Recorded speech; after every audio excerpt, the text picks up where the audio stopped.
हरिः ओं मंगलमूर्तये नमः। ओं गणाधिपतये नमः। यद्पादपङ्कजध्वानैः श्रुतयः श्रुतिमागताः स्पन्दमाना हृदिदेशे ध्याये ब्रह्ममयं गुरुम्। संस्कृतम भारतम के मुखपटल पर आप सभी श्रोता बंधुओं का है। कल चर्चा में सूतिका श्लोक का पारायण हुआ। आज पुनः हम लोग 25वें अध्याय से पाठ आरंभ करें कि इसके पूर्व में जो आचार्य मनोतोष भट्टाचार्य जी का एक प्रश्न है, प्रश्न तो कम ही आ रहे हैं। उन्होंने केवल एक संकेत दिया है और एक प्रकार से प्रश्न भी समझें और सलाह भी है। तो भट्टाचार्य जी पूछते हैं कि सूतिका गृह ज्ञानेन जातकस्य पित्रोः को लाभः, किम पित्रोः वित्त सक्षमता अक्षमता ज्ञानाय। क्या जो हम लोग सूतिका गृह का ज्ञान ज्योतिष से करते हैं उससे आखिर में जातक के पिता को क्या लाभ हो रहा है? क्या जातक के पिता को उससे कुछ लाभ होता, या केवल हम लोग इतना जान लेते हैं कि पिता निर्धन था या धनवान था, क्योंकि उसकी सूतिका गृह की स्थिति ही बता देगी कि दृढ़ मकान था या बहुत ही मकान निर्बल था, दग्ध था या जीर्ण शीर्ण था। तो जब ये ज्ञान हुआ तो इतने से बस इतना ही बोध हो सकता है कि जातक के पिता की स्थिति क्या थी। पर इस अध्याय का कोई विशेष अर्थ होता तब इतना श्रम करना तो ठीक था। ये श्रम कहीं निरर्थक तो नहीं है, संभवतः ऐसा ही उनका मनोभाव है। तो इसमें बस इतना ही कहना होगा कि ज्योतिष शास्त्र है, आगम शास्त्र है, प्राचीन काल से इस पर मंथन विचार चिंतन होते रहे और हमारे अनेक आचार्यों ने इस पर अपनी लेखनी चलाई। और उन दिनों तो इसकी आवश्यकता थी, आज भी थोड़ी आवश्यकता है। क्यों है? क्योंकि इससे ज्योतिष की प्रामाणिकता का भी बोध होता है कि जो ग्रह ऐसे पड़े हुए हैं उनमें ऐसी स्थिति बन रही है, तो क्या सूतिका का गृह इस प्रकार से है जैसा कि आचार्य वचन है। तो इससे एक प्रकार से देखें तो न केवल उसकी क्षमता तो ठीक है कि वित्त धनाढ्य है कि नहीं है, गरीब है, लेकिन ज्योतिष का भी एक प्रकार से परीक्षण हो जाता है। इसलिए सभी आचार्यों ने इसको कहा। ज्योतिष के जो ग्रंथ विशेष करके कहें कि जो श्लोकबद्ध रचनाएं होती रही हैं, वो रचनाएं आज से लगभग 200 वर्ष पूर्व तक तो सबका इतिहास प्राप्त होता है। लगभग 18वीं शताब्दी के प्रारंभ तक, या कह सकते हैं कि कुछ मध्य में अंत तक भी श्लोक रचना की गई और आज भी उपलब्ध होते हैं। किंतु उसके बाद रचनाएं जो हुई वो केवल उन्हीं आचार्यों के मूल बातों को लेकर के ही लोगों ने अपने ग्रंथों का निर्माण किया। मूल श्लोक गायब हो गए। कुछ एक आध दो आचार्यों का सुना कि वो प्रयत्न कर रहे हैं, लेकिन अभी ग्रंथ रचनाएं नहीं हो पा रही उस प्रकार से। अब अगर कोई ग्रंथ स्वतंत्र आवे तब उसमें इस प्रकार का निर्णय भी दीपक आदि का ज्ञान, या जिस प्रकार से ये हम लोग कल भी विचार कर रहे थे कि अब विद्युत के को दृष्टि में रख करके ऐसे कोई ग्रंथ लिखे जाए। तो ये समय आने पर या ठीक है। कालो हयम निरवधि विपुलाच पृथ्वी। पृथ्वी तो स्वाभाविक है कि बहुत बड़ी है और काल भी निरवधि है और इतिहास बार बार अपने को दोहराता रहता है, तो कभी ऐसी स्थिति आ भी सकती है, और नहीं तो फिर भी ऐसे लोग आएंगे, आचार्य आएंगे जो नए युग के अनुसार, नई परिस्थितियों के अनुसार नई रचनाएं करेंगे, फिर उसको भी सम्मिलित ज्योतिष शास्त्र में कर लिया जाएगा। ये शास्त्र ऐसा है जो अगर अच्छे वचन मिले तो उसको जोड़ते गए हैं, और जो वचन अच्छे नहीं थे या कहें जो ग्राह्य नहीं हो पाए, वो स्वतः से कहे तो गए लेकिन उनका कोई उपयोग नहीं रहा, अस्तित्व में बहुत दिन बन नहीं पाए। और जो जिनका अस्तित्व बना हुआ है उनका कहीं न कहीं प्रयोग आज भी होता रहा है।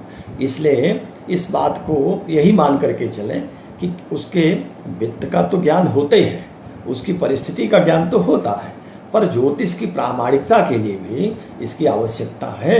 सो हम लोग इस पर अभी विचार कर रहे हैं, पढ़ रहे हैं, ही देखना है।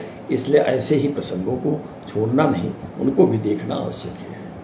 अब दूसरा कोई प्रश्न नहीं है, केवल एक गणेश मिश्र जी ने कहा कि हमारा अभिप्राय सिर्फ ये था कि शालाएँ होंगी जहाँ उसका जन्म हो रहा है बच्चे का, उस बच्चे के जन्म से सूतिका गृह वो 2 तले का है, तल का या 3 तल का है, 5 तल का है, तो कहाँ जन्म हुआ, पंच सितारा में हुआ, इस प्रकार का अगर विचार किया जाए तो मेरा अर्थ शायद ये इतना ही था कि वो जो बहुवचन है उसमें घर कई प्रकार का, माने घर का तल कई होगा, ये ऐसा इनका अभिप्राय है। तो ठीक भी है। उसमें तो एक बात हमने कल ही कह दिया था कि जब ग्रह उच्च के हों तो उसको चतुर्गुणित कर दीजिए, और अगर मूल त्रिकोण के हैं त्रिगुणित करिए, अगर वह स्वराशि का है तो दुगुणित करिए, सामान्य है तो उनको एक ही मान करके चलिए। तो ऐसी स्थिति देख लेनी चाहिए, उसके हिसाब से ये आचार्य ने ही कहा है, आचार्य का वचन है ये शाला आदि के देखने के लिए। पर बृहद जातक में उसको बहुत विस्तार से नहीं कहा, क्योंकि लघु जातक में कह चुके थे, इसलिए इसको यहीं तक है। अब हम आगे चलते हैं, जो 25वां श्लोक है। अब 25वें श्लोक में आचार्य ने कहा, देखें श्लोक, तस्मिन् पापयुते व्रणम शुभयुते दृष्टे च लक्ष्मा दिशे। दिशेत तो जो है यहाँ आगे वाले पद में, आगे वाले वाक्य में जाकर जुड़ रहा है। तो तस्मिन् पापयुते व्रणम शुभयुते दृष्टे च लक्ष्मा दिशेत स्वार्छांसे स्थिर संयुते सुसहज स्याद अन्यथा गंतुकः मंदे स्वानिलजोग्निशस्त्र विषजो भौमे बुधे भूभवः सूर्ये काष्ठ चतुष्पदेन हिमगौ श्रृंग्यब्जयो न्यैः शुभम। अर्थ करें कि तस्मिन् पापयुते, अभी जो कल जिस श्लोक को 24वें श्लोक में हम लोगों ने दृष्कांड के बस शरीर का 3 भाग किया था। प्रथम दृष्कांड में सिर से लेकर के कंठ तक, मुख तक, और दूसरे में दृष्कांड में कंठ से लेकर बस्ती तक, और तीसरे में बस्ती से लेकर के अंगुली तक, चरणों तक। तो इसमें 12 भाव एक एक दृष्कांड में, प्रत्येक दृष्कांड में 12 भाव को, राशियों को स्थापित कर लिया। अब जब ये स्थापित हो गई तब उसमें देखें कि किस राशि में पाप ग्रह युत है। तस्मिन् पाप युते, उसमें जो पाप ग्रह युत है माने उस राशि के दृष्कांड में, तो वहाँ क्या होगा, अगर पाप युते और शुभ युते, पाप ग्रह भी स्थित होंगे, शुभ ग्रह होंगे। स्वाभाविक है कि 7 ग्रह हैं, तो जिसमें से 4 तो शुभ ग्रह हैं, उसमें 2 ऐसे ग्रह हैं जो बीच बीच में कभी कभी पाप भी हो जाते हैं, और 2 लेकिन हमेशा शुभ बने रहते हैं। और पाप ग्रह 3 हैं, लेकिन उनकी संख्या बढ़ जाती है, चंद्रमा जब क्षीण हो जाता है अथवा बुध पाप ग्रहों के साथ आ जाता है। तो कहा कि तस्मिन् पाप युते, जो ये 3 प्रकार का दृष्कांड किया गया था, उन दृष्कांडों में जिस दृष्कांड के राशि में, जो राशि हम लोगों ने तय किया, उस राशि में ये कहाँ से जाना कि ग्रह तो जन्मांग के ही बैठे हुए हैं, उसमें यदि पापयुत है तो व्रणम, तब कहना चाहिए कि व्रण माने घाव, घाव माने घाव का चिन्ह, चोट का चिन्ह, या फिर कभी कभी फोड़े आदि से फूट गया तो उसका चिन्ह बन गया। तो ये जो चिन्ह घाव का चिन्ह है, पाप ग्रह अगर उस राशि में बैठे, जिस राशि में, उस राशि वाले भाग में, दृष्टांत के अनुसार जो अंग विभाग किया, उस अंग विभाग में पाप ग्रह जो भी हो, उस अंग विशेष में व्रण होना चाहिए। व्रण माने घाव, और व्रण माने एक प्रकार से घाव का चिन्ह कह लें, माने चोट आदि का चिन्ह अथवा फोड़े आदि का, फोड़े फुंसी का चिन्ह बना होगा। तो तस्मिन् पाप युते व्रणम अशुभ युते च लक्ष्मादिशेत। तो लक्ष्म कहे, अगर शुभ ग्रह हैं तो उसमें लक्ष्म कहते हैं लक्षण को तिल और मस्सा आदि, तो ये लक्षण भी दिखाई पड़ते हैं शरीर में। तो ये दो प्रकार की बातें, अगर पाप ग्रह स्थित है तब तो हम जानेंगे घाव का चिन्ह है, और यदि शुभ ग्रह है तो लक्षण कहते हैं, लक्षण है, और वह मस्सा भी हो सकता है, तिल भी हो सकता है, या अन्य प्रकार के लक्षण कुछ बड़े बड़े चिन्ह जैसे बन जाते हैं शरीर में, जन्म से ही आ जाता है अथवा बाद में भी आ जाता है। तो इसको शुभ युते दृष्टे च, शुभ ग्रह से युत हो या दृष्ट हो तो लक्ष्म कहे, अब पाप ग्रह से युत या दृष्ट हो तो कहना चाहिए व्रण होगा उस अंग विशेष में। स्वार्छान से, और अगर वही ग्रह अपने राशि का हो, स्वरक्ष अथवा अंशे अपने नवांश का हो, तो स्थिर संयुति अथवा स्थिर राशि में स्थित हो, स्थिर नवांश में स्थित हो, स्थिर राशि में स्थित हो, अथवा अपने राशि में अथवा अपने नवांश में हो, तो सहज, तब ये समझना चाहिए कि ये सहज है। सहज माने सहैव जातः, साथ साथ आया, जन्म के साथ आया है, जन्म से ही ये लक्षण अथवा घाव का चिन्ह, पूर्व जन्मों से घाव का चिन्ह भी जो रहता है, कहते हैं कि स्थूल शरीर में जो चिन्ह बना है, जब सूक्ष्म शरीर के साथ ही ये जीव यात्रा करता है परलोक आदि की, तो उसमें वो सूक्ष्म शरीर में भी वो चिन्ह अंकित रहते हैं, और जब नया शरीर फिर धारण करता है तो उस अंग विशेष में ये देखने को भी प्राप्त हो जाता है। ये मान्यता है हमारे यहाँ के आचार्यों की। तो कह रहे हैं कि अगर वह ग्रह स्वार्छांश से अपने राशि का है अथवा अपने अंश का है, नवांश का है, अथवा स्थिर संयुतेषु, स्थिर राशि का है अथवा स्थिर नवांश का है, तो सहजे, तब समझना चाहिए कि सहज है। सहज माने जन्म से ही चला आया है, जन्म के साथ आया। सहज आयते इति सहज, सह के सहत, सहैव जायते कह लें, साथ साथ आ रहा है। और फिर कह रहे हैं कि स्याद अन्यथा गंतुकः, अगर ऐसी स्थिति नहीं है तब स्थिर राशि भी नहीं, स्थिर नवांश भी नहीं, अपने राशि का ग्रह भी नहीं है, न अपने नवांश का है, तब कह रहे हैं कि अन्यथा आगंतुकः, तब ये जो चिन्ह कहा गया ये आगंतुक होगा। आगंतुक होगा माने बाद में आएगा, आगंतुक माने जो आने वाला है, तो वो बाद में आएगा, पहले से नहीं है, आगंतुकः। और फिर कहा कि स्वरछांसे स्थिर संयुते सुसहज स्याद अन्यथा गंतुकः मंदे स्मानिलजो। अब एक एक ग्रहों को बता दे रहे हैं। मान लीजिए मंद माने शनि, शनि ग्रह से वह चिन्ह पता चल रहा हो, घाव का ऋण आ रहा हो, तो वो चिन्ह कैसे जाने कि क्या है, तो अगर बाद में भी आ रहा है, आगंतुक है तब भी और पूर्व से है तब भी, तो मंदे स्मानिलजो, अस्म माने पत्थर, तो पत्थर से चोट लगने से, अथवा अनिलज, अनिलज माने वातज, अनिल माने वायु, तो वातज भी हो सकता है वायु के कारण, अथवा अस्म, अस्म माने पत्थर से ये उसको चिन्ह बना हुआ है। और अग्नि शस्त्र विसजो भौमे, भौमे माने अगर मंगल है तो अग्नि से या शस्त्र से अथवा विष आदि के प्रभाव से, जहर से भी कभी कभी हो जाता है। जो टीका आदि लगाए जाते हैं तो उसमें भी कुछ न कुछ जहर होता है, जैसे चेचक आदि की टीके लगाए जाते थे तो वो चिन्ह बन जाते थे। अब तो ऐसी स्थितियां नहीं हैं, लेकिन अभी भी विष के प्रभाव से भी कहीं न कहीं चिन्ह बनते रहते हैं। और तो जैसे चेचक ही आती है तो चेचक गई लेकिन छाप छोड़ गई अपनी, तो ये क्या है, एक प्रकार का विषज ही तो है।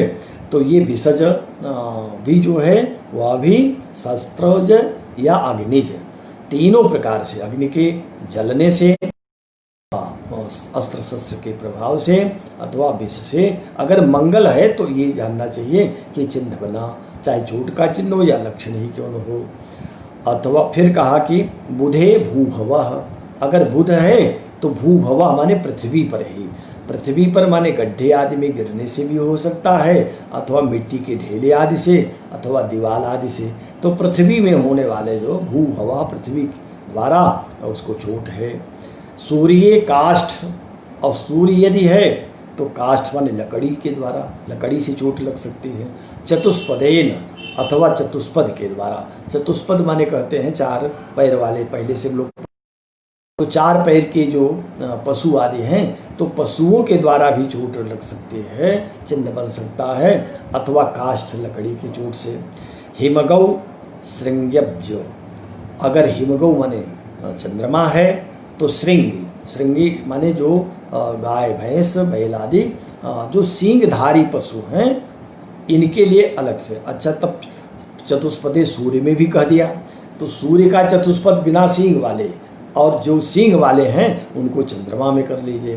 तो जैसे कुत्ता भी पशु ही तो है, तो कुत्ते आदि से हो गया, अथवा जिनको सींग नहीं, खरगोश को तो कभी सींग होती ही नहीं। तो ऐसे जो जीव हैं, पशु हैं, उनके द्वारा तो सूर्य से रहने पर कहें, लेकिन चंद्रमा से सींग, अथवा अब्ज, अब्जज, अब्जज, अब्ज माने जल, और ज माने उत्पन्न, जल से उत्पन्न जो जल जंतु आदि हैं, जल जीवों के चंद्रमा के होने पर कहना चाहिए अन्य शुभम, और अन्य जो हैं उसको शुभम माने शुभ कहे। तो माने क्या अर्थ हुआ, शुभ का अर्थ क्या हो सकता है कि माने अन्य ग्रह, शुभ ग्रह जिस अंग में स्थित रहें उस अंग में शुभ लक्षण वाला चिन्ह बताना चाहिए, अन्य शुभ, तो शुभ ग्रहों से शुभ चिन्ह समझ लेना चाहिए। इस श्लोक का एक बार और अर्थ करते हुए फिर आगे बढ़ चलते हैं। तस्मिन् पाप युते व्रणम शुभ युते दृष्टे च लक्ष्मादिशेत, तस्मिन् माने उस जो दृष्कांड से अंग विभाग किया गया, उस अंग विभाग में जिस राशि में जो ग्रह पड़े हुए हों, उसमें यदि पापक ग्रह है तो व्रण का चिन्ह समझना चाहिए, और यदि शुभ ग्रह है तो लक्ष्मादिशेत, तब लक्ष्म माने लक्षण आदि जानने चाहिए। स्वरछान से स्थिर संयुते, अगर अपनी राशि अपने अंश का ग्रह है, अथवा स्थिर राशि स्थिर अंश से युक्त है ग्रह, तब सहज, वह सहज माने अपने आप आया हुआ है, और अन्यथा नहीं तो आगंतुक है। माने अगर चर राशि का है या दुष्भाव राशि का है, दुष्भाव नवान से चर नवान से, और तब अपने राशि का भी ग्रह नहीं है, पर राशि का है, भले मित्र राशि का क्यों न हो, तब ऐसी स्थिति में कहना चाहिए आगंतुक रोग होगा।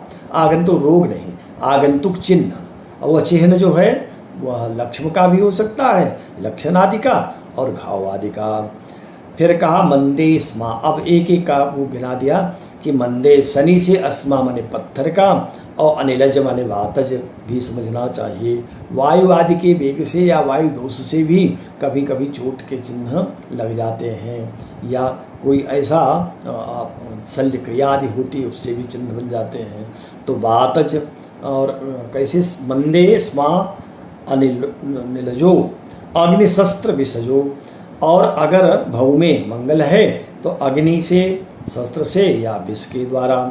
भव में हो गया बुधे भूभवः, अगर बुध है तो पृथ्वी पर होने वाले उससे चिन्ह से चोट लगेगी, अथवा चिन्ह बनेगा। सूर्य काष्ठ चतुष्पदेन, सूर्य है तो लकड़ी से या चतुष्पद पशुओं के द्वारा। हिमगौ, अगर हिम गौ माने चंद्रमा है तो श्रृंग्य अब्जजो, श्रृंग माने श्रृंगी पशुओं से, अथवा अब्जज माने जल जंतुओं के द्वारा उसको चिन्ह बनेगा। अन्य शुभम, अगर अन्य ग्रह शुभ ग्रह हैं तो उनके द्वारा शुभ चिन्ह ही समझना चाहिए। ये श्लोक 25वां पूरा हुआ। अब इस अध्याय का जो 26वां श्लोक है, ये अंतिम श्लोक है, इस पर भी ध्यान दे दें। कहा कि व्रण का ज्ञान, तो कैसे हम चिन्ह का ज्ञान करेंगे, तो इसके लिए बता दिया कि समनुपतिता यस्मिन् भागे त्रयः स बुधाग्रहाः भवति नियमात् तस्यावाप्तिः शुभेषु अशुभेषु वा व्रणकृत शुभः षष्ठे देहे तनोर्भव समाश्रिते तिलक मसकृत दृष्टः सौम्येर्युतस्य स लक्ष्मवान। समनुपतिता, समनुपतिता, अनुपतिता माने आ गया, पतित गिरा माने आ पड़ा, अथवा कहें कि समनुपतिता माने समाश्रिता, ग्रहों ने जिसका आश्रय लिया, जिस राशि का, इसमिन भागे, जिस भाग विशेष में। और इसको कैसे, तो वहीं से जान लेना चाहिए, कालांगानि वरांग मानन वरों से। तो यस्मिन भागे, जिस भाग में दृष्कांड से जो हमने अंग निर्धारण किया, उसमें जिस भाग में ये ग्रहों ने जिस राशि का आश्रय लिया। त्रयः स बुधा ग्रहा, 3 ग्रह बुध के सहित। 3 ग्रह क्यों कहा, क्योंकि ग्रह तो कुल 7 हैं, तो 3 उधर शुभ ग्रह कह लीजिए और 3 पापक ग्रह। तो 3 पापक ग्रहों के साथ बुध हुआ तो यह भी पाप हो गया, और 3 शुभ ग्रहों के साथ हुआ तो यह भी शुभ हो गया, इसलिए सब बुधा कह दिया। सब बुधा ग्रहा, बुध के सहित 3 ग्रह। अब आगे कह रहे हैं भवति नियमात् तस्यावाप्ति शुभेषु अशुभेषु वा। तो शुभेषु अशुभेषु माने पापक ग्रह भी और शुभ माने शुभ ग्रह भी। तो इन शुभ ग्रह अशुभ ग्रहों में भवति होता है क्या, नियमात् तस्यावाप्ति। नियमात माने यहाँ निश्चयात, नियम से माने निश्चय, निश्चित ही जानिए कि तस्यावाप्ति ही भवति, उसकी प्राप्ति अवश्य होगी, इसमें संशय नहीं है। तो शुभ या अशुभ ग्रहों के साथ बुध 3 ग्रह से जिस भाग में विद्यमान हो रहे हैं, उस भाग में इस प्रकार से जो बात कही गई, जो दृष्कांड का विभाग करके जहाँ जहाँ जिस राशि को बताया गया, जिस अंग विशेष में, उसमें ये व्रण अथवा लक्ष्म चिन्ह अवश्य होंगे, इसमें संशय नहीं है। तो व्रणकृत अशुभ षष्ठे देहे तनोर्भव समाश्रिते। व्रणकृत जो व्रण है वो व्रण करता है अशुभ अशुभ ग्रह षष्ठे, छठे भाव में। छठा भाव तो स्वाभाविक है कि रिपु ऋण और रोग भी है, तो ऋण भी है रोग भी है। रिपु तो वही शत्रु ही है, तो शत्रु भी है और रोग भी है।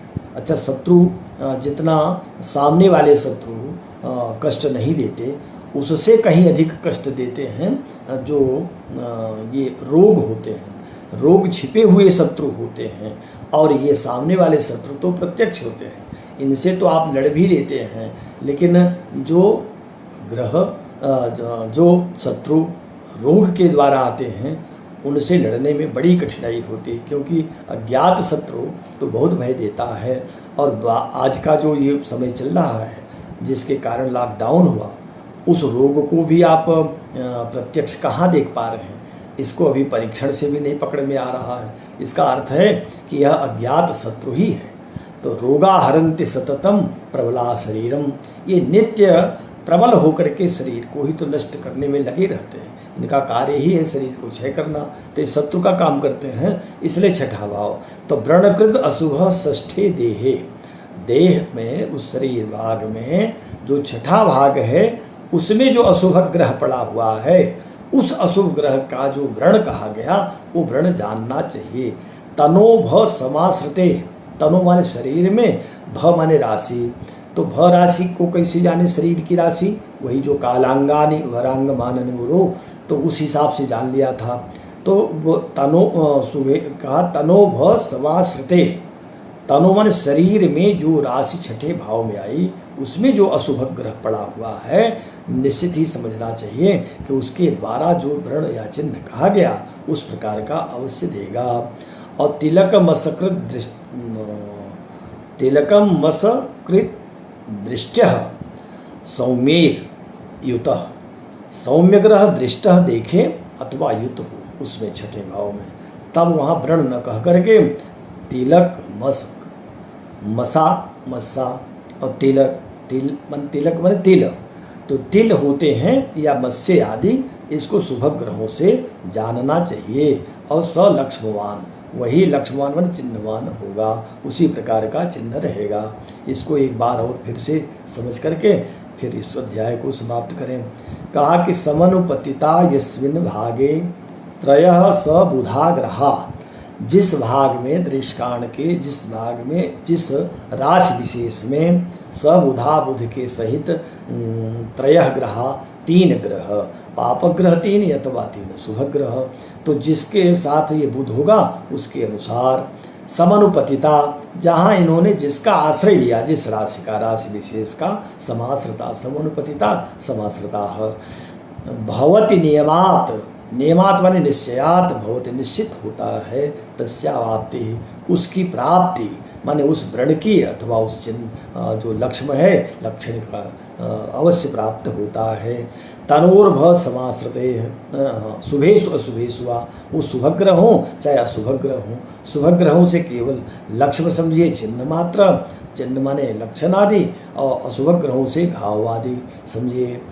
तो तिलक मसकृत दृष्टि, तिल या मत्स्य आदि को जाने कब, सौम्य दृष्ट युतस्य, सौम्य ग्रह दृष्टि हो देखे अथवा युत हो उस भाव में छठे में, तो उसके हिसाब से जो तनुर्भव समाश्रिते, जो कालांगानी के द्वारा हम लोगों ने जिस अंग को उसमें स्थापित किया है, छठे भाव में जो ग्रह स्थापित है, जो राशि स्थापित है, उस राशि के अनुसार उसमें स्थित ग्रहों को देख करके उस अंग विशेष में कहना चाहिए कि यह चिन्ह होगा। अगर शुभ ग्रह हैं तो केवल लक्ष्म लक्षण बताए, और पाप ग्रह हैं तो उसको व्रण आदि कहना चाहिए।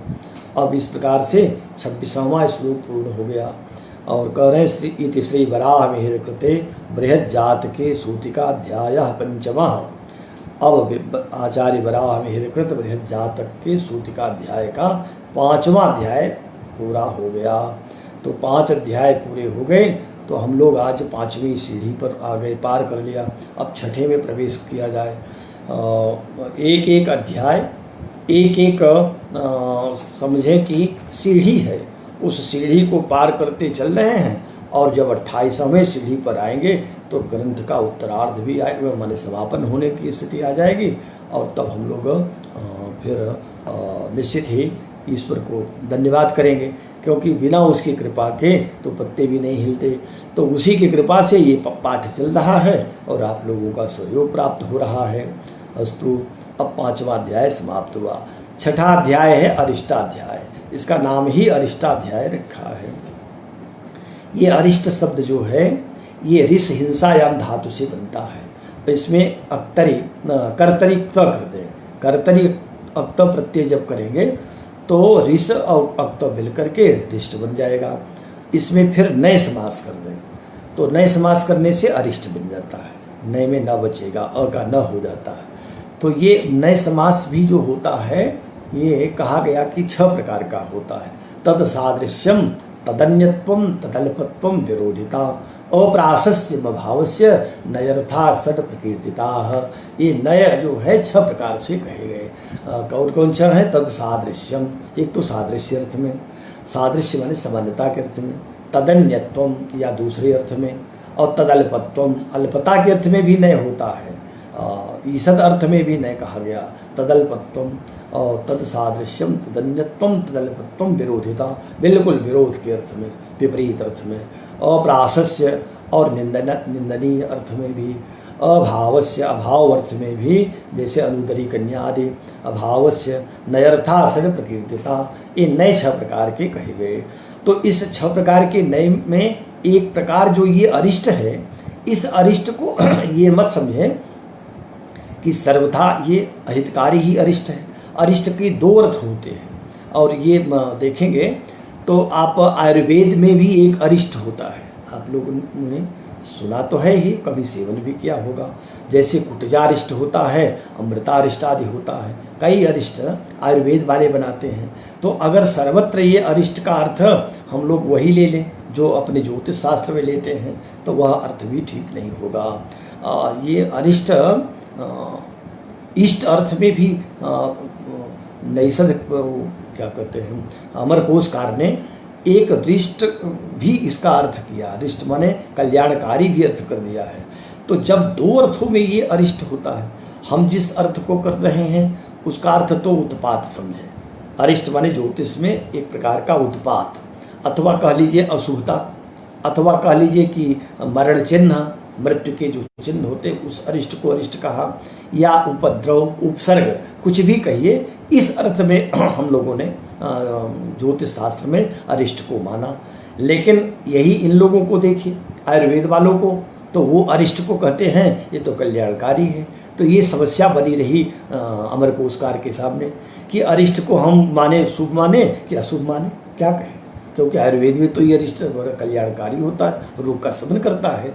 तब उन्होंने कह दिया अरिष्टम स्याद अरिष्टमप्यधीयते, अरिष्ट को इष्ट भी समझिए, माने इष्टकारी भी होता है, कहीं कल्याण भी करता है और कहीं ये अरिष्ट माने नुकसानदायक होता है, कहीं शुभ है कहीं अशुभ है।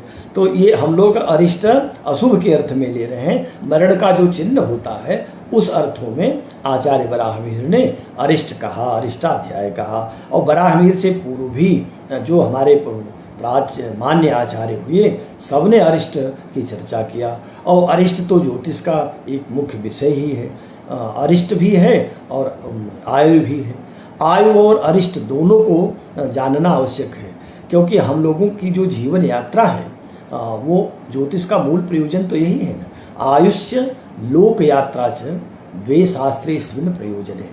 इस शास्त्र का मूल प्रयोजन आयुष्य माने आयु का बोध करना, और क्या आयुष्य और लोक यात्रा च, लोक यात्रा जो हम कर रहे हैं, जन्म हुआ तब से हमारी यात्रा प्रारंभ हो गई, या गर्भ में आए तभी से प्रारंभ हो गई, लेकिन जन्म से तो प्रारंभ ही है।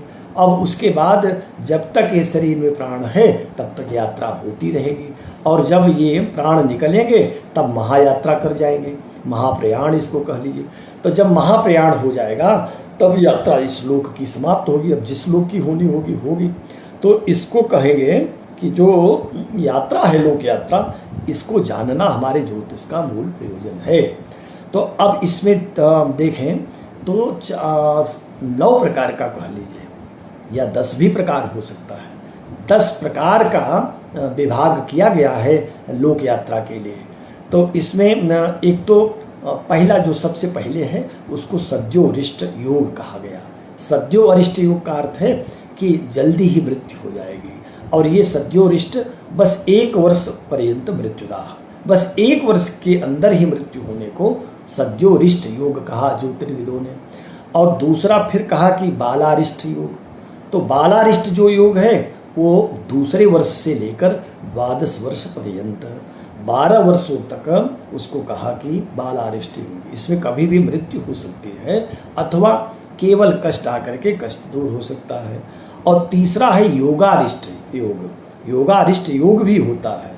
ये कहाँ से कहाँ तक चलेगा, तो 12 वर्ष तक तो बालारिष्ट रहा, तो 13वें वर्ष से लेकर के और 32 वर्ष तक, 32 वर्षांत मृत्यु प्रदा, माने 32 वर्ष तक कभी भी मृत्यु हो सकती है। और जब 13 वर्ष से 32 में होगी तो हम कहेंगे ये तो योगारिष्ट था, योगारिष्ट के कारण ऐसा होगा। बालारिष्ट रहेगा तो 2 से 12 में ही हो जाएगा, और सद्यो अरिष्ट योग रहेगा तो 1 वर्ष के अंदर हो जाएगा। यहाँ तक तो अरिष्ट की बात होती है 32 वर्ष तक। उसके बाद फिर आयु को 4-5 भागों में बांट देते हैं। मूल रूप से तो 3 ही कहा जैमिनी आदि ने, अल्पायु, मध्यमायु, दीर्घायु, लेकिन इसको भी 4 नहीं 5-6 भागों में बांटिए। तो एक तो होता है अल्पायु। अब यहीं 32 से 33वें वर्ष से आरंभ करिए। 33 वर्ष से 45 वर्ष तक माना गया अल्पायु। ये प्राचीन आचार्यों ने जो माना है आज तक, उसी बात को लेकर के मैं कह रहा हूँ। कहीं थोड़ा बहुत मतांतर मिलेगा, लेकिन किसी एक आचार्य का मत होगा। अधिकांश आचार्यों ने इसी को माना है जो मैं कह रहा हूँ। तो अल्पायोग 33 वर्ष से 45 वर्ष ही माना। फिर मध्यमायोग माना 46 वर्ष से लेकर के 60 वर्ष पर्यंत। 60 वर्ष तक मध्यमायोग ही था। अब मध्यमायु के बाद दीर्घायु योग होगा, तो 61 वर्ष से लेकर के कहीं कहीं तो 75 ही कहा है, लेकिन अधिकांश ने 90 वर्ष माना। 90 वर्ष तक मान लीजिए दीर्घायु योग। अब उसके बाद शतायु योग हो जाता है, माने 91 से लेकर 100 वर्ष अगर पूरा किया तो वो शतायु योग कहेंगे। अब इसके बाद भी एक योग होता है, उसको कहते हैं परमायु योग, माने 100 वर्ष से लेकर के 101 से लेकर 120 पर्यंत। 120 की कुछ लोगों ने 127 माना, तो बराहमीर 127 पर ही जोर देते हैं। 120 वर्ष पर्यंत जो है कहा है बराहमीर ने, हाथी और मनुष्य का 120 वर्ष ही माना, लेकिन परमायु जो है वो 127 भी कुछ आचार्यों ने कहा। तो जो परमायु है वह 101 वर्ष से लेकर के और 120 वर्षों तक। अब 120 के बाद भी तो लोग जीवित दिखाई पड़ते हैं। गोस्वामी तुलसीदास जी 127 तक जीवित रहे, और बहुत सारे योगी यति हैं वो तो और भी, जैसे देवराहा बाबा जी रहे, उनके बारे में तो 200-250 वर्ष तक की आयु बताया जाता था। और जो पुराने लोग थे वो भी कहते थे, मैं तो बचपन से ही सुनता आया हूँ कि इतने साल के हो गए। तो ऐसे लोगों की जो आयु होगी वो 120 वर्ष के ऊपर होगी। और वो कहाँ तक जाएगी? परमायु के बाद अमितायु योग होगी। अमित आयु है, अमित आयु का कुछ गणना नहीं है, माने जब तक जीवित रहे तब तक उनकी आयु मान लेनी चाहिए। तो ये 9 प्रकार से आयु का वर्गीकरण कर रहे हैं। अभी आरंभ के जो 3 अरिष्ट योग कहा, इन 3 अरिष्ट योगों को तो इसी अरिष्टाध्याय में हम लोग पढ़ेंगे। उसके बाद फिर आयु का भी विवेचन होगा। तो इसके बाद का जो 7वां अध्याय होगा उसमें फिर 8वां जो भी है उसमें आयुर्दाय अध्याय बताएंगे। आयु का भी विवेचन करेंगे कि आयु कैसे हम जानें, और आयु जानना मुख्य हमारा प्रयोजन भी है। आयु ही सबसे कठिन पक्ष है, क्योंकि व्यक्ति के आचरण पर निर्भर करता है। वो चाहे तो अपनी आयु बढ़ा ले और चाहे तो घटा ले, ये मनुष्य के हाथ में है। इसलिए इसको ये जानना आवश्यक है, और ज्योतिष ही इसका निर्णय कर देता है। आयु कहते ही हैं एति गच्छति इति आयु, जो निरंतर चल रही है वही आयु है। और आप हम कितने वर्ष के हुए, यह कितने वर्ष के माने उम्र हुई, कितनी उम्र हुई, लेकिन कितनी आयु है ये पूछना, ये प्रश्न ठीक नहीं। आयु कितनी होगी ये तो ज्योतिषी ही तय करते हैं कि कितनी हो सकती है। उसमें भी सर्वथा सत्य ही हो, उसमें भी संशय रहता है, क्योंकि व्यक्ति तपस्या करके आयु बढ़ा लिया। क्या है ये मानवा पथ्य भोजन जो करते हैं, जो हमेशा यज्ञ अनुष्ठान हवन पूजन में रहते हैं, देवाराधन करते हैं और आदि आदि जो अच्छे कार्य करते हैं, उनकी आयु बढ़ भी जाती है। ऐसा फिर आचार्य बाद में कहेंगे भी। तो आइए हम लोगों ने ये जाना। अब ये अरिष्ट को बता करके एक प्रकार से डरा दिया गया है, लोग डर जाते हैं कि अब ऐसे अरिष्ट आएगा तो क्या होगा। लेकिन अरिष्ट जान करके, आयु जान करके भयभीत नहीं होना चाहिए, क्योंकि भयभीत होने से निश्चित ही आयु या यमराज ऐसा नहीं करेंगे कि छोड़ देंगे। मृत्युर विभेष किम बाला, जब किसी शिष्य ने गुरु से पूछा अपने कि अब हमारी तो लगता है मृत्यु हो सकती है, तो उन्होंने कहा क्यों बच्चे, मृत्युर विभेष किम मूढ़ा, अरे मूर्खता की बात है, मृत्यु से मत डरो। भीता नो मुंचति यमः, डरने पर यमराज छोड़ेंगे नहीं कि अभी बेचारा डरा है तो इसको छोड़ दिया जाए। तब क्या करें? कहा कि देखो यमराज चाह करके भी जो जन्मा नहीं है, अजन्मा नैव गृह्णाति, उसको पकड़ नहीं सकते। पैदा ही नहीं हुआ तो कहाँ से पकड़ेंगे उसको, कहीं से मृत्यु होगी। तो कुरु यत्नम अजन्मनि, कुरु यत्नम अजन्मनि, ऐसा यत्न करो कि अब जन्म ही न हो। तो इस शरीर से ही साध लिया जाए कि परलोक बन जाए और मुक्ति हो जाए, क्योंकि शरीर का ये तो यही सबसे बड़ा पुरुषार्थ है ना, परम पुरुषार्थ मोक्ष, तो उसके लिए यत्न करना चाहिए। तो अब यहाँ अरिष्ट बता करके सारे आचार्यों ने एक प्रकार से भयभीत किया, लेकिन समाधान कर दिया है मंत्रेश्वर ने। उन्होंने कहा कि देखो भाई, तद दोष शांति, इस जो अरिष्ट योग आएंगे ना, इसकी दोष की शांति भी की जाती है। तद दोष शांति प्रतिजन्म तारम, जो तारक होते हैं, तारक जिस नक्षत्र में पैदा हुआ है, उस जब उसका जन्म नक्षत्र आवे उसमें क्या करना है? द्वादशाब्दम जप होम पूर्वकम, 12 वर्ष तक ही तो बालारिष्ट है, तो उसके जन्म नक्षत्र पर आप जप होम पूजन आदि करते रहें। और आयुष्करम कर्म विधायता तो बालम चिकित्सा भी रेव रक्षेत, जब आप जप यज्ञ हवन करेंगे, उसके आयुष्य बढ़ाने के कर्म करेंगे, तो निश्चित ही बालक का अरिष्ट शमन हो जाएगा। वैसे अरिष्ट भंग योग भी आएंगे, वो स्वयं अरिष्ट भंग होते हैं, लेकिन जब जब भंग ना हो तब आचार्य मंत्रेश्वर कहते हैं कि जब होम जरूर करते रहना चाहिए और श्रद्धापूर्वक करें तो निश्चित ही ये ग्रह प्रसन्न हो जाते हैं। इनको वरदान दिया गया है, ग्रहों को वरदान ब्रह्मा ने ही दिया है कि वो पूजा प्राप्त करते हैं तो अरिष्ट का संयोग कर देते हैं। कहीं कहीं ये बाला अरिष्ट 8 वर्ष ही लोगों ने माना। उन्होंने कहा कि नहीं, अष्टौ बाला अरिष्ट माधव नराणाम योगारिष्टम प्राहुराविंशते स्यात्। वो योगारिष्ट को 20 ही माना और बालारिष्ट को 8 वर्ष ही माना है, लेकिन यह बात भी बहुत ठीक नहीं है। इसमें एक मत है किसी आचार्य का, सर्वमान्य जो मत है वो तो यही कहते हैं कि द्वादशाब्दम नरयोनि जन्मना, जो मनुष्य का जन्म हुआ तो 12 वर्ष पर्यंत मायुष्कला निश्चयितुम न शक्यते, 12 वर्षों तक उसकी आयु का निश्चय करना किसी के बस का नहीं है। ऐसी कोई गणित नहीं है, चाहे आप ग्रह स्पष्ट सब करके देख लीजिएगा, कितना भी आयु का गणना करें 12 वर्ष के पहले किसी को मृत्यु मिलेगी ही नहीं। तब क्या करेंगे? तो कहा कि देखिए, मात्रा च पित्रा कृत पाप कर्मणा, माता पिता के पाप कर्म से बालक ग्रही नाश मुपैति बालक, वो बालक जो है नाश को प्राप्त होता है माता और पिता के किए गए पाप कर्मों के कारण। तो कहा कितना किसका पाप माना जाए?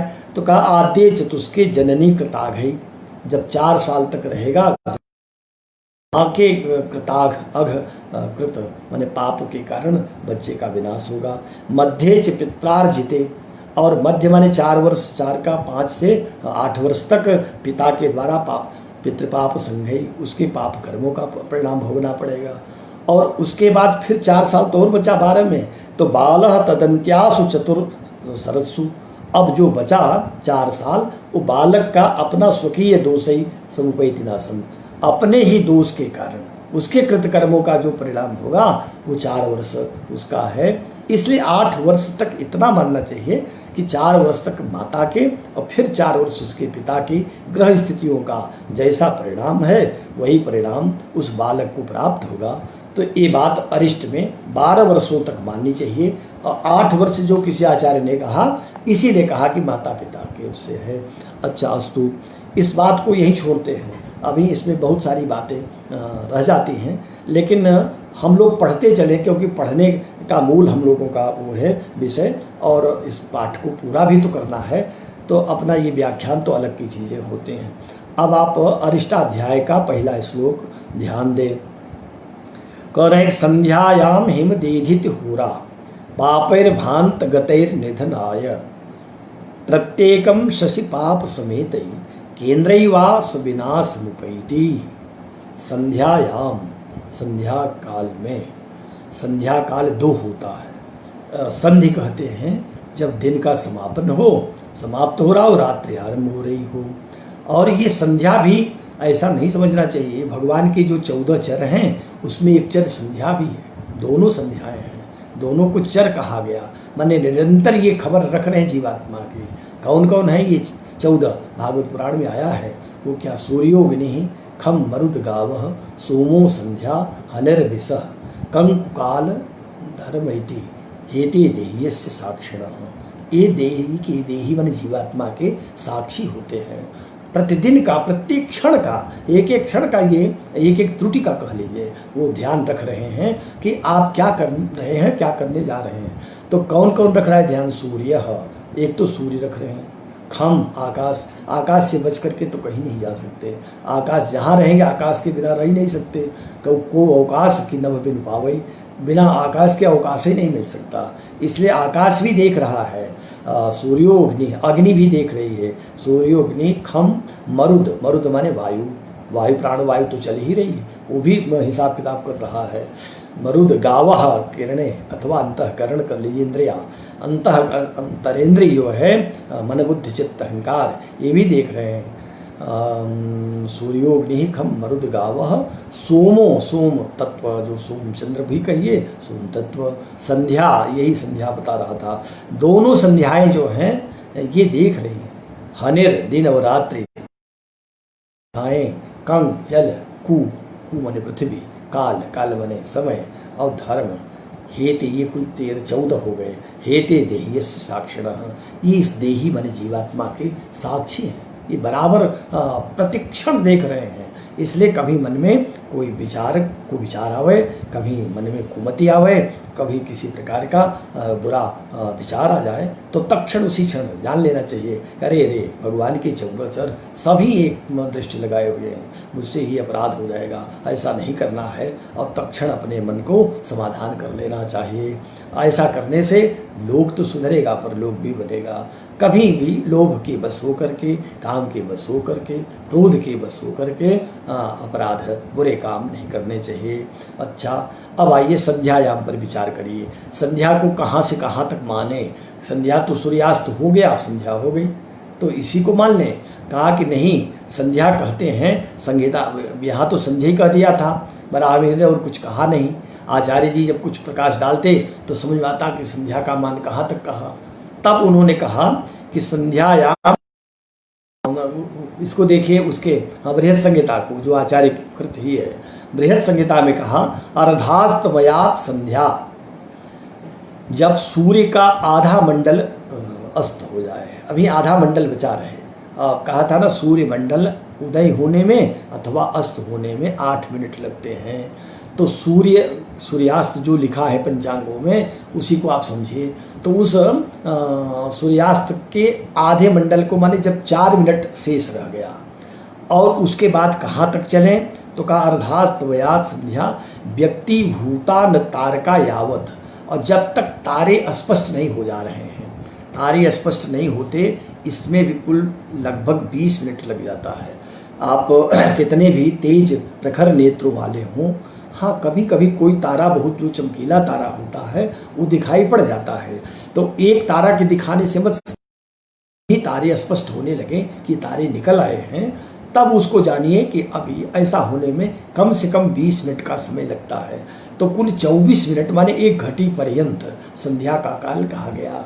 1 घटी का संध्या का समय है सूर्यास्त की बेला में, और यही अब 2 संध्या होती है, दिन का अंत रात्रि का आरंभ और रात्रि का अंत दिन का आरंभ। तो सूर्योदय वाली जो संध्या है वह, इसीलिए 2 संध्या तो नित्य करनी ही चाहिए सबको। अब संध्या करने की परंपरा संध्या ही नहीं, लोगों की धर्म से आस्था इसलिए कम होने लगी कि लोगों ने सोचा कि अब तो ये सब विज्ञान का इतना चमत्कार हो गया, अब सब पहुंच रहे हैं मंगल के लोक पर, चंद्रमा के लोक पर, और आगे हम लोग ब्लैक होल का भी पता कर लेंगे, उसके बाद भी देख लेंगे कि विष्णु का वैकुंठ कहाँ है। तो ये विज्ञान के इस चमत्कार से सब एकदम आश्चर्यचकित, वाह क्या कहना है। और ये मोबाइल फ़ोन से जो हम लोग जिस माध्यम का प्रयोग कर रहे हैं, ये सब इतना विस्तार हुआ नेट आदि का कि लगा कि अरे अब तो जो है हमने एक प्रकार से प्रकृति पर विजय प्राप्त कर लिया। तो प्रकृति भी खूब अनोखा खेल करती है। उसने कहा कि अच्छा इतने बड़े हो गए तुम लोग, देखो एक, बस केवल एक, क्या कहें, 1 ग्राम भी नहीं, इतने छोटे वायरस को चाहे जिस व्यक्ति को ही माध्यम बनाया हो, चाहे लैब में ही क्यों न टेस्ट किया गया हो, लेकिन है तो खेल प्रकृति का ही।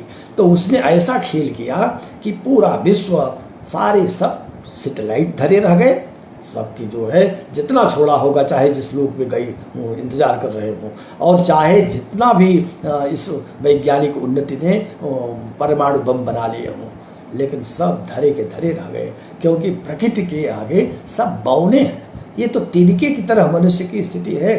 जैसे वात्या चक्र में बवंडर में एक तिनका पड़ जाए, वो समझे कि हम अपने को दुरुस्त रखेंगे, कुछ नहीं कर सकता। वही मनुष्य की स्थिति होती है। अवश्य भव्येषु नवग्रह ग्रहा, श्री हर्ष ने इसीलिए कहा था, अवश्य भव्येषु नवग्रह ग्रहा यया दिशा धावति वेधस स्मृया तृणेन वात्येव तयानुगम्यते जनस्य चित्तेन भृशावसात्मना। तृणेन वात्येव तयानुगम्यते जनस्य चित्तेन भृशावसात्मना।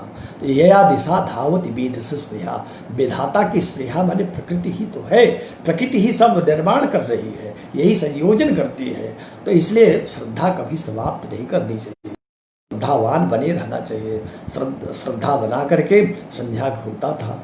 अब इतने इतने ज्ञानी हो गए कि कहने लगे कि संध्या में क्या रखा है। भगवान सत्यनारायण व्रत कथा सुना करते थे लोग, संकीर्तन होते थे 24 घंटे का, अहरनिश होता था, रामायण होते थे, मानस आदि का पारायण होता था, कीर्तन भजन होते थे। सब लगभग लोगों ने, केवल मंदिरों में कुछ चल रहा था, बाकी घरों से लोग सत्यनारायण व्रत कथा सुनना भी समझा कि अब क्या रखा है, सब मोबाइल फ़ोन पर तो आ गया। तो इसलिए जो है भगवान के प्रति कृतज्ञता प्रत्येक क्षण ज्ञापित करते रहना चाहिए, क्योंकि मानव तन बड़े भाग्य से मिला। अच्छा, बहरहाल ये तो होने लगा, क्या कहते हैं, व्याख्यान जैसा हो गया, इसको क्षमा करिएगा, मैं अपनी धारा से कट गया। मैं तो श्लोक का पारायण करा रहा था। हाँ, आप लोग देखें, अब ये पहला श्लोक को देख लीजिए, नहीं तो कुछ का कुछ होने लगा। अच्छा, देखें, संध्यायाम हिमदीधिति होरा पापैर्भान्त गतैर्निधनाय प्रत्येकम शशि पाप समेत ही केंद्रैर्वास विनाश मुपैति। कह रहे संध्यायाम, दोनों संध्याओं में। हाँ, तो मैं बता रहा था कि ये संध्या एक तो सायंकाल की हुई और एक संध्या प्रातःकाल की हुई। वो प्रातःकाल की संध्या को फिर कैसे जानेंगे? तो कहा सायंकाल की संध्या को हमने 24 मिनट माना। कब से शुरू किया? जब सूर्य का आधा मंडल अस्त हो गया, माने 4 मिनट शेष बचा था सूर्यास्त, तब से लेकर के, और सूर्यास्त तो मध्यकाल होता ही है, इसलिए सूर्यास्त जब हो गया तब से लेकर के जब तक तारक पुंज, ये जो तारे दिखाई पड़ते हैं, पूर्ण रूपेण नहीं दिखाई पड़ रहे हैं, तब उसको माने कि सायंकाल की संध्या। और प्रातःकाल की संध्या के लिए कहा तेजः परिहा निमुखात भानोरर्धोदयो यावत, जब तक सूर्य का आधा उदय हुआ, सूर्य अभी पूरा नहीं हुआ है, अर्धोदित हुआ, और अभी नक्षत्रों के कहीं कहीं दर्शन हो रहे हैं। जब नक्षत्रों के, तारों के दर्शन होने बिल्कुल बंद हो जाएं, अर्धोदित सूर्य से लेकर के 20 मिनट ही समझिए। तो इस 24 मिनट के काल को इधर की संध्या, इसीलिए संध्या करते समय कहा गया कि कौन संध्या श्रेष्ठ होती है? तो उत्तमा तारकोपेता, मध्यमा लुप्त तारका और अधमा सूर्य सहिता, बात कही गई है। जब तारक पूरे बने हो तभी संध्या कर लीजिए प्रातः की, उत्तमा है। और जब तारे आधे लुप्त हो गए, थोड़ा थोड़ा अब है, तब मध्यम हो जाता है। और सूर्य निकल आए तब संध्या अधम हो जाती है। संध्या तब करनी तो तब भी चाहिए, क्योंकि ऐसा नहीं है कि क्रिया का लोप कभी नहीं करना चाहिए। अकरणात मंद करणम श्रेयस्करम, न करने की अपेक्षा मंद करना ही ठीक है। काल का लोप भले हो जाए, क्रिया का लोप मत करिए, इसलिए कहा। और यही सायंकाल की संध्या के लिए कह दिया कि वो संध्या कैसी, के लिए भी कहा उत्तमा सूर्य सहिता और मध्यमा लुप्त तारका, नहीं, सूर्य लुप्त हुए तब मध्यम, और अधमा तारक युक्ता, जब तारक युक्त है तो अधम हो जाता है, माने देर रात्रि हो गई तो अधम संध्या, और सूर्य हो गए तब जो है मध्यम, और किया तो उत्तम हो गया। तो ये दोनों संध्याओं के बारे में कहा गया। अब संध्यायाम, यही 24 मिनट का समय लीजिए। संध्यायाम हिमदीधित होरा, हिम चंद्रमा, चंद्रमा की होरा भी उस समय होनी चाहिए। चंद्रमा की आप लोग जान ही रहे हैं, ग्रह का होरा होती है, उसी का दिन होता है। जैसे आज सोमवार है, तो आज जब सूर्योदय होरा चल रही है, के बाद ये क्रम चलता है, जैसे ग्रहों की कक्षा बताई गई है, तो उसमें भी मंदादध क्रमेण साधिपा, ऊपर से जो मंद शनि को कहा गया, नीचे के क्रम में आइए तो जो चौथा आएगा वही वो क्रम चलता है। तो इसी क्रम से देखें 7 ग्रहों की 7 होरा हैं, कुल 24 होरा होती है, क्योंकि 24 घंटे होते हैं। 1 घंटे की 1 होरा कही गई, तो जिस ग्रह का दिन की होरा होती है, तो जब और वही सूर्योदय माने जो काल बताया संध्या का, उसमें चंद्रमा की होरा हो अथवा सूर्यास्त हो रहा हो, उसमें चंद्रमा की होरा हो।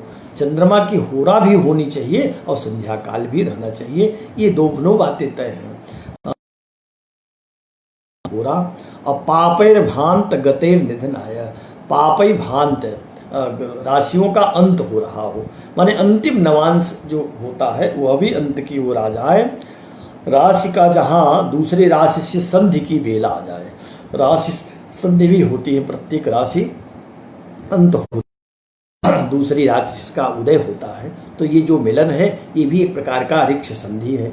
अरिक्ष संधि, नक्षत्र संधि या राशि संधि, तो दोनों संधियां हो रही हैं। और इधर पापग्रह आ गए उस संधि वेला में, माने पापग्रह राशियों के संधि में पड़ रहे हैं, राशि संधि में आ गए।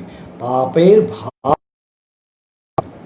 तो पापग्रह राशियों के अंत में विद्यमान हो जाएं और संध्या का समय हो, उसमें चंद्रमा की हो रहा हो, तब निधन आए, तब जान लेना चाहिए कि सद्योरिष्ट है, इसमें उत्पन्न होने वाला बच्चा शीघ्र ही मर जाएगा। प्रत्येकम शशि आप समेतई। अभी दूसरा एक सिद्धांत बता रहे हैं। पहला तो बता दिया कि संध्या काल में जन्म हो रहा हो और उसमें क्या हो, जन्म में चंद्रमा की, जन्म लग्न जो है उसमें चंद्रमा की होरा भी हो। और तीसरा उसमें पापग्रह अपने अंतिम राशि के अंतिम अंश में विद्यमान हो गए हों, पापग्रह ही राशि संधि में आ गए हों, तब ऐसी स्थिति में बालक का अरिष्ट योग आ गया, इसमें निधन होने की पूरी संभावना बन गई। तो आप दूसरा योग फिर बता रहे हैं, पाप समेत ही है, माने चंद्रमा जो है पापग्रह के साथ हो। केंद्रैवा, अब प्रत्येकम जो शब्द कह दिया है इस पर जरा ध्यान दे दें। प्रत्येकम से लगता है कि एक माने प्रति एकम, वही तो प्रत्येक है, एकम एकम प्रति प्रत्येकम, माने जो 4 केंद्र स्थान है उसमें प्रत्येक केंद्र में, अब प्रत्येक केंद्र में चंद्रमा के सहित पापग्रह तो नहीं आ सकते, चंद्रमा तो कहीं एक ही स्थान बैठेगा। हाँ, तो एक स्थान में पापग्रह के साथ चंद्रमा केंद्र में हो जाए, शेष जो 3 केंद्र हैं उसमें 3 अलग से पापग्रह आ जाए, और नहीं 3 में आते तो 2 में ही आ जाए, लेकिन पापग्रह आने चाहिए। तो प्रत्येक में पापग्रह, प्रत्येकम शशि पाप समेतई, पापग्रह के, और प्रत्येक में पापग्रह आ जाए, प्रत्येक माने केंद्र में, अन्य केंद्रों में पापग्रह स्थित हो जाए, क्योंकि शशि पाप समेत केंद्र वा कह रहे हैं, केंद्र वा केंद्र में हो, तब ऐसी सविनाश मुपैति, जी इस योग में पैदा जो जातक है वह भी विनाश को प्राप्त हो जाए, साथ भी अरिष्ट योग। इस श्लोक को एक बार और देख लें, आज एक श्लोक पूर्ण हुआ, फिर आगे कल देखेंगे। संध्यायाम हिम दीधित हो रहा, संध्या का काल हो और उसमें चंद्रमा, उसके बाद पापेर भांत गतेर, अगर पापग्रह राशि के में माने राशि संधि हों तो ये अरिष्ट योग होगा। दुख किसके लिए, बालक के लिए जिसका जन्म हुआ। और दूसरा प्रत्येकम शशि पाप समेतई, शशि माने चंद्रमा पापग्रह के साथ हो, और प्रत्येक एक केंद्र में चंद्रमा पापग्रह के साथ, अन्य केंद्रों में पापग्रह हों, तो स विनाश मुपैति, ऐसी स्थिति में भी उस बालक का विनाश माने सद्यो अरिष्ट योग बन गया है। अब अगर कुछ अरिष्ट भंग नहीं है तो जब तब करने से अरिष्ट भंग होगा, अरिष्ट का निवारण होगा। अस्तु, आज एक श्लोक 4 बज गया, अब बाकी कल दूसरे श्लोक से फिर प्रारंभ करेंगे। आप सभी लोगों का धन्यवाद, सब आप लोग समय देते हैं, इसलिए सबके प्रति एक प्रकार से कृतज्ञता ज्ञापित करते हुए आज अपनी बात समाप्त कर रहा हूँ। जयतु संस्कृतम, जयतु ज्योतिषम, जयतु भारतम। धन्यवाद।